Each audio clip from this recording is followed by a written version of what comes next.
Hey kiddos, I'm Dr. Gargi Singh, your biology educator.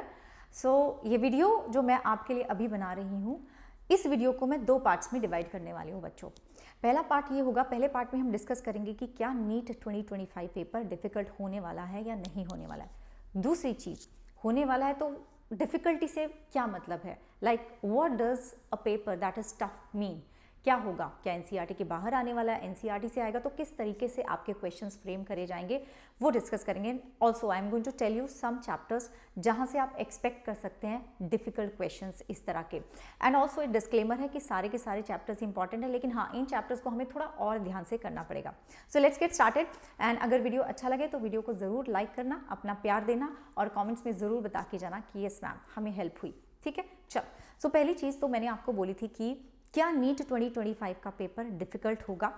देखो बच्चों, बहुत ज़्यादा चांसेस हैं कि नीट 2025 का जो पेपर का लेवल है वो थोड़ा सा अप चला जाए, क्योंकि इस बार हमने देखा जिस तरीके से चीज़ें हुई, ऑल्दो बहुत सारे और भी फैक्टर्स थे कि कट ऑफ इतना ज़्यादा क्यों गिरा, लेकिन अब क्योंकि वो चीज़ बहुत ज़्यादा स्क्रूटनी में आ गई है, बहुत ज़्यादा इस चीज़ को देखा जा रहा है, बहुत ज़्यादा हाइप में चली गई थी ये चीज़, तो अगला जो साल का पेपर है दैट इज़ गोइंग टू, उसका लेवल थोड़ा सा अप जाएगा। मैं नहीं बोलूँ कि it is going to be terribly difficult, नहीं, मैं बोलूँ उसका लेवल अप जाएगा। तो हमें yes we need to pull up our socks, right.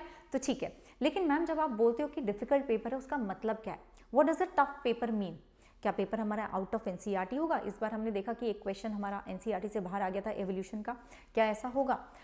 देखो, पेपर आपका एनसीईआरटी से ही होगा, ठीक है ना, पेपर आपका एनसीईआरटी से ही होगा। लेकिन अगर एनसीईआरटी से ही है तो हम उसको डिफ़िकल्ट कैसे बनाने वाले हैं, वो बहुत ज़्यादा सोचने की बात है और वो बहुत ज़्यादा समझने की बात है कि हम कैसे एनसीईआरटी को ही पढ़ के बहुत टफ सा डिफ़िकल्ट सा पेपर बना रहे हैं और उसको हम कैसे क्रैक करने वाले हैं। अब पेपर तो मैंने बोला कि एनसीईआरटी से ही आएगा, ठीक है।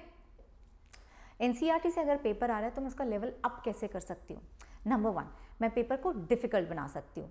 ऐसा नहीं है कि आपको इस तरह के क्वेश्चंस दे दिए जाएंगे कि बस जो आईआईटी लेवल के हैं, और येस आई नो आईआईटी में बायो नहीं है, लेकिन इस तरह का नहीं होगा कि भाई बहुत ही एकदम ऐसे लेवल के क्वेश्चंस दे दिए कि तुम वहाँ बैठे हुए हो, तुमसे सॉल्व नहीं हो रहे हो, ये नहीं होगा। The questions are going to be lengthy, आपका पेपर को लेंथी बनाया जाएगा। जब पेपर लेंथी होता है तो भी बच्चे डिफ़िकल्ट हो जाता है, उसको वो पेपर पूरा ही नहीं हो पाता और कट ऑफ नीचे चली जाती है। सो बेसिकली जब हम किसी पेपर को ईजी या डिफ़िकल्ट बोलते हैं तो उसका मतलब होता है कि कट ऑफ कैसी जा रही है, ऊपर जा रही है तो जनरली माना जाता है कि पेपर थोड़ा ईजी था।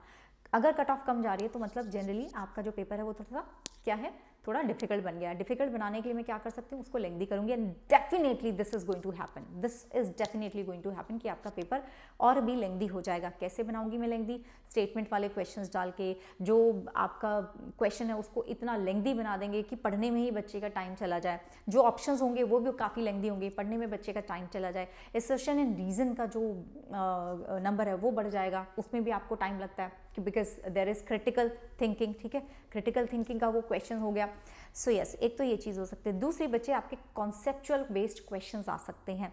नाउ अब एनसीईआरटी को पढ़ना, एनसीईआरटी को रिवाइज करना, एक एक लाइन पढ़ लेना एक अलग बात है, लेकिन उसके कॉन्सेप्ट को ऐसे बहुत ही अच्छे तरीके से, मक्खन तरीके से समझ लेना इज़ डिफरेंट थिंग। एक चीज़ होती है एनसीईआरटी की लाइन्स का रट्टा लगाना, वो नहीं बोल रही हूँ मैं। एक चीज़ होती है reading between the lines of NCERT, I am talking about that. अगर आपने इस तरीके से एनसीईआरटी पढ़ी है देन वो कॉन्सेप्चुअल क्वेश्चंस आप कर पाएंगे, और उसमें टाइम भी लगता है बिकॉज अगर कॉन्सेप्ट बेस्ड क्वेश्चन है ना तो आप सोचेंगे, ठीक है, फिर सोचेंगे तो टाइम लगेगा। अब कौन बच्चा ऐसा होगा जो जल्दी से सोच के उसको लिख देगा, जिसने बहुत अच्छे तरीके से एनसीईआरटी को पढ़ा है, समझा है। Then linked questions. Linked question ऐसे क्वेश्चन हैं कि आप भी देखते हैं कि आपका मान लो कोई एक चैप्टर है, उस चैप्टर में जो डिटेल दी वो डिटेल दूसरे चैप्टर में भी हम पढ़ रहे हैं, तो लिंक हो रही हैं चीज़ें। नाउ अब जिस बच्चे ने बहुत अच्छी तरीके से एनसीईआरटी को पढ़ा है, कनेक्ट करके पढ़ा है, उसको पता है कि उस क्वेश्चन को किस तरीके से करना है, उस क्वेश्चन को वो जल्दी कर देगा और वो उस क्वेश्चन में बहुत ज़्यादा टाइम नहीं बिताने वाला। वहीं दूसरे बच्चों के लिए ये क्वेश्चन बहुत ही मुश्किल हो जाएगा, ठीक है। अदरवाइज टफ नहीं है, ऐसा नहीं है कि बहुत मुश्किल, लेकिन उसके लिए मुश्किल हो जाएगा। एक ये कैटेगरी आएगी। चौथी category definitely is going to be critical thinking. Critical thinking questions ऐसे क्वेश्चंस हैं जहाँ पे न्यूमेरिकल्स आ सकते हैं, जहाँ पे आपको केस दिया जा सकता है कि ये केस है, बताओ क्या होगा, या फिर जहाँ पे आपको सीक्वेंस दी जा सकती है कि ओके ये हमारे कुछ स्टेप्स हैं, बताओ सीक्वेंस क्या है। तो that is your critical thinking. तो इस तरह के क्वेश्चंस अगर आएंगे तो आपका पेपर डेफिनेटली थोड़ा लेवल अप जाएगा। कौन से ऐसे चैप्टर्स हैं जहाँ से हम एक्सपेक्ट कर सकते हैं डिफ़िकल्ट क्वेश्चंस? जेनेटिक्स, ठीक है, जेनेटिक्स के जो दोनों आपके चैप्टर्स हैं वहाँ से आप एक्सपेक्ट कर सकते हो। Then you have cell biology, जिसमें cell cycle and cell division आ गया, बायोमोलिक्यूल्स, ये ऐसे चैप्टर्स हैं जहाँ से क्रिटिकल थिंकिंग के क्वेश्चंस आ सकते हैं। सेल ये जो cell cycle and cell biology है, सॉरी सेल डिवीजन है, उससे तो न्यूमेरिकल्स भी बहुत अच्छे बनते हैं, राइट जी। Plant physiology, plant physiology is one of the unit जहाँ से कॉन्सेप्ट बेस्ड, कॉन्सेप्चुअल या फिर क्रिटिकल थिंकिंग वाले क्वेश्चंस बहुत अच्छे बन सकते हैं, बहुत अच्छे बन सकते हैं।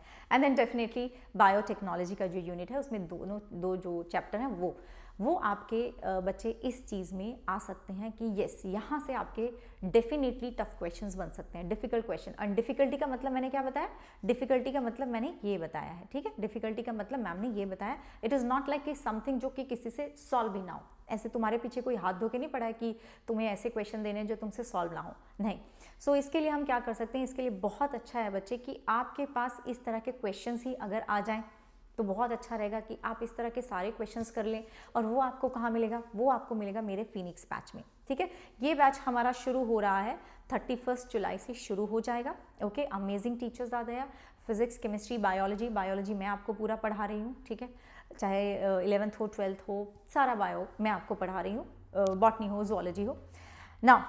दूसरी बात बच्चे, जब आप कोड गार्गी लगाओगे ना तो आप मेरे मेंटरशिप ग्रुप में आ जाओगे। अभी आपको ये जो सब्सक्रिप्शन मिल रहा है 5000 का मिल रहा है, आज ऑफर आपका खत्म हो जाएगा। Today is the last day, today is the last day, आज खत्म हो जाएगा।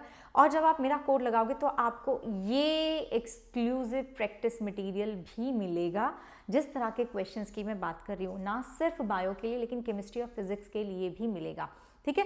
और उसके साथ साथ आपको और भी बेनिफिट मिलते हैं, जैसे मेरा पर्सनल मेंटरशिप तो मिलेगी आपको, DPPs, PYQs, syllabus tracker, personal doubt solving sessions, right, NCERT grill, that is all possible questions of NCERT भी आपको मिलेंगे। जो भी मैंने यहाँ पे बात करी ना, इस तरह के सारे क्वेश्चंस आपको यहाँ मिलने वाले हैं मेरे बच्चों।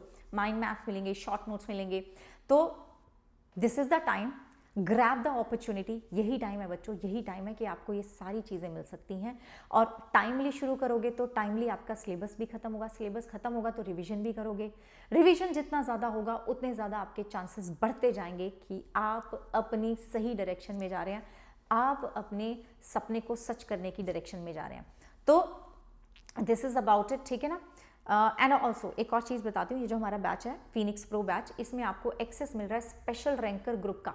ये एक वो ग्रुप है जहाँ पे उन बच्चों पे बहुत ज़्यादा फोकस करा जा रहा है, सो दैट वो अच्छे से अच्छा परफॉर्म करें, अच्छे से अच्छा रैंक लेकर आएँ। और आपके गाइडेंस सेशंस भी होंगे नीट UG के टॉपर्स के साथ। एंड और तो और बच्चे, आपको ऑल इंडिया टेस्ट सीरीज भी फ्री मिल रहा है, आपको सारे बैचेस यहाँ पे मिल रहे हैं, जो आने वाले बैचेस हैं वो भी, जो चल रहे हैं अभी वो भी। एंड आप रिकॉर्डेड क्लासेस का भी एक्सेस ले सकते हैं। तो बच्चा, ये लास्ट डे है, आखिरी टाइम है, फाइनल कॉल है।